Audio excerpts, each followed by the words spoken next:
In this lesson, we're going to look at a library for working with URLs. It's called URL-lib. And in this lesson, we're going to work with Python interactively. So right here, I'm going to type Python and start the interpreter. So the first thing I want to do is import the library that we need, and it's called URL-lib. And we can use this to manipulate URLs. What we're going to do particularly is we're going to retrieve a URL, look at the contents, and then be able to save the contents of a URL, in other words, a particular web page, to a file for further parsing, which we'll get to in the next lesson.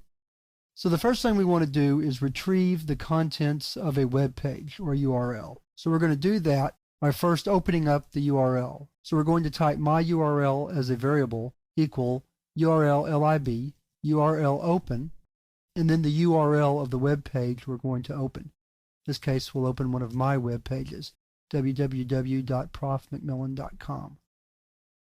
And that's all we have to do. And now the contents of that web page are stored in the variable my URL.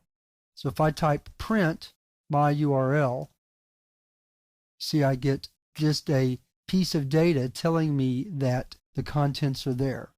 If I print the variable my URL, all I get is a message from Python telling me that I have an object stored in my URL. What I really need to do is retrieve the contents. So what I'm going to do is I'm going to create another variable contents, and I'm going to type my URL read lines. That will actually read the lines of the web page into the variable contents.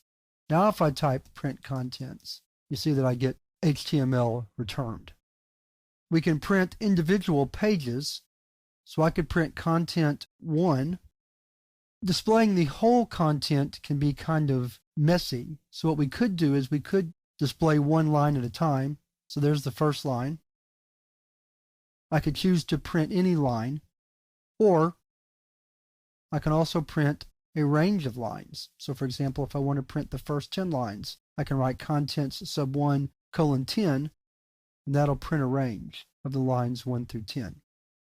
We also want to be able to look at some of the information that's returned from a URL, especially header information. So we're going to pull that out now by calling a method named info.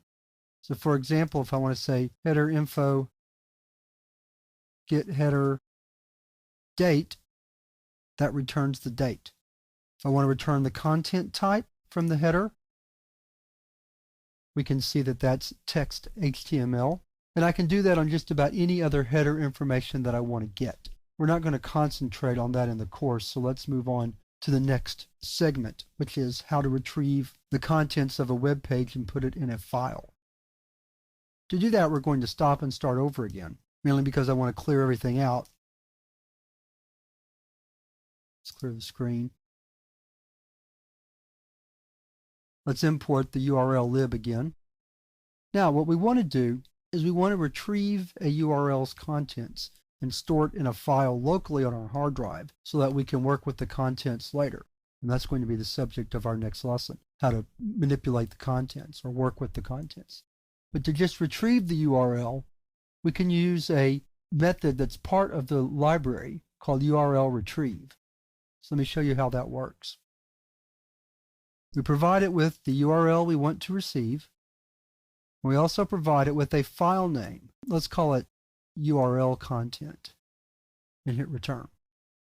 Now if we close out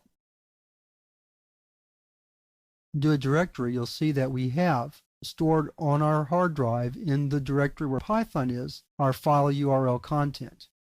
And if I do a quick type command,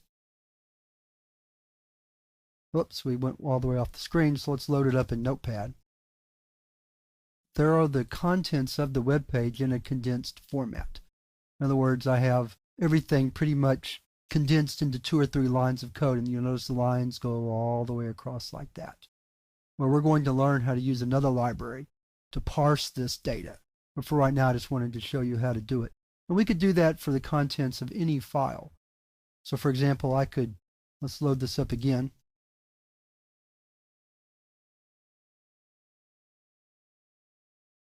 Let's do one more. We'll do infinite skills.